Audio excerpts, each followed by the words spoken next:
اس عظیم اور پاک شخصیت کے بارے میں جتنی بھی باتیں کی جائیں کم ہیں، لیکن آج کی یہ کچھ منٹ کی ویڈیو میں آپ کو میں ان کے بارے میں کچھ اہم باتیں بتانے جا رہا ہوں، جن کا نام حضرت محمد صلی اللہ علیہ وآلہ وسلم اور مسلمانوں کے آخری نبی ہیں۔ یہ واحد تاریخی ہستی ہے جو مذہبی اور دنیاوی دونوں محاذ پر برابر طور پر کامیاب رہی۔ حضرت محمد صلی اللہ علیہ وسلم نے عاجزانہ طور پر اپنی مساعی کا آغاز کیا اور دنیا کے عظیم مذاہب میں سے ایک مذہب کی بنیاد رکھی اور اسے پھیلا دیا۔ یہ ایک انتہائی مؤثر سیاسی رہنما بھی ثابت ہوئے۔ آج 1300 برس گزرنے کے بعد ان کے اثرات انسانوں پر ہنوز مسلم اور گہرے سائے کی طرح چھائے ہوئے ہیں۔ تو دوستو، آج کی ویڈیو شروع کرنے سے پہلے میں گزارش کرتا ہوں کہ اس چینل کو مزید ایسی ویڈیوز کے لیے سبسکرائب کر لیجئے اور بیل آئیکن کو دبا لیجئے تاکہ آپ کو ہر نوٹیفیکیشن مل جائے نئی ویڈیو کا۔ حضرت محمد صلی اللہ علیہ وسلم کی پیدائش جنوبی عرب میں مکہ شہر میں 570 عیسوی میں ہوئی۔ یہ تب تجارت، فنون اور علم کے مراکز میں سے بہت سی دنیا کا دقیانوسی گوشہ تھا۔ وہ 6 برس کے تھے جب ان کی والدہ کا انتقال ہوا۔ ان کی پرورش عام وضع پر ہوئی۔ اسلامی تاریخ کے مطابق وہ ان پڑھ تھے۔ 25 برس کی عمر میں جب ان کی شادی ایک اہل ثروت عورت سے ہوئی تو ان کی مالی حالت میں بہتری پیدا ہوئی۔ تاہم 40 برس کی عمر تک پہنچتے پہنچتے لوگوں میں ان کا ایک غیر معمولی انسان ہونے کا تاثر قائم ہو چکا تھا۔ زیادہ تر عرب اصنام پرست تھے، یعنی کہ زیادہ تر عرب اس وقت بت پرستی کے قائل تھے۔ وہ متعدد دیوتاؤں پر ایمان رکھتے تھے۔ مکہ میں البتہ عیسائیوں اور یہودیوں کی مختلف آبادیاں بھی موجود تھیں۔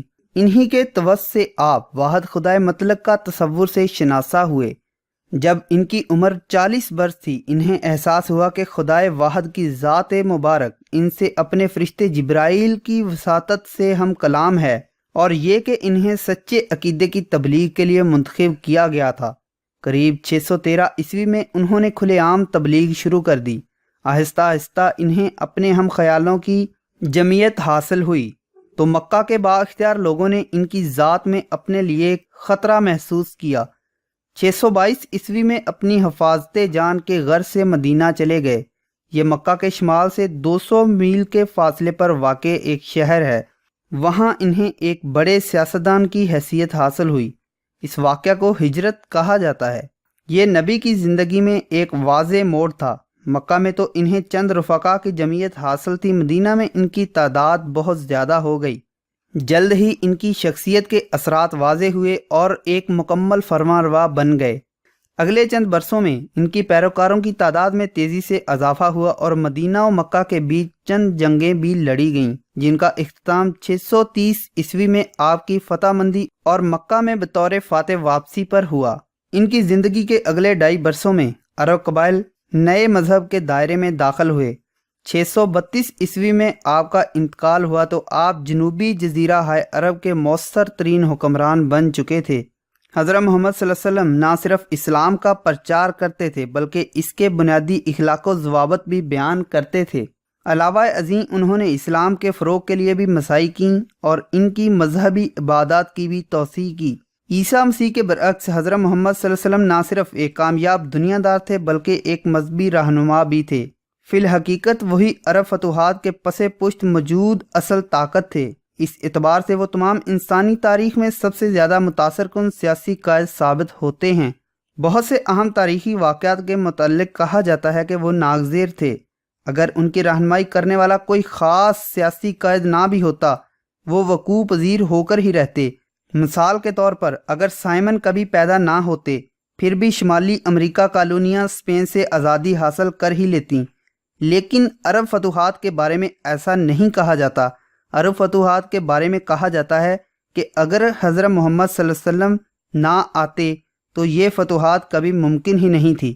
حضرت محمد صلی اللہ علیہ وسلم سے پہلے ایسی کوئی مثال موجود نہیں ہے۔ اس امر پر اعتبار کرنے میں ہچکچاہٹ کی کوئی وجہ نہیں ہے کہ پیغمبر کے بعد یہ فتوحات ممکن نہیں تھیں۔ تاریخ انسانی میں ان سے مماثل ایک مثال 13ویں صدی عیسوی میں ہونے والی منگولوں کی فتوحات ہے، جو بنیادی طور پر چنگیز خان کے زیر اثر ہوئیں۔ یہ فتوحات عربوں سے کہیں زیادہ وسیع و عریض ہونے کے باوجود ہرگز پائیدار نہیں تھیں۔ آج منگولوں کے قبضہ میں صرف وہی علاقے باقی رہ گئے ہیں جو چنگیز خان کے دور میں ان کے تسلط میں تھے۔ تو دوستو یہ حضرت محمد صلی اللہ علیہ وسلم کی زندگی کے بارے میں چند الفاظ تھے۔ اگر ان کی سیرت پر بات کی جائے تو صدیاں بیت جائیں لیکن ان کی سیرت کی باتیں ختم نہیں ہوتی۔ ویڈیو اچھی لگی تو لائک کیجیے اور مزید ایسی ویڈیوز کے لیے چینل کو سبسکرائب کیجیے۔